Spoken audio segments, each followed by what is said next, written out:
Hi friends, welcome to 5 Minutes Talk YouTube channel. Here is Samsung Galaxy A17 5G smartphone.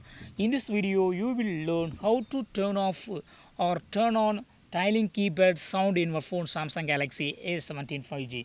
First of all, go to the dialing keypad. This is dialing keypad. If you type here numbers, listen, there is small sound. If you would like to turn off this sound, this dialing keypad sound, yes, you can do it. What you got to do? Go to the settings of your phone here, then go to sounds and vibration, and here go to system sound, and here just turn off this dialing keypad.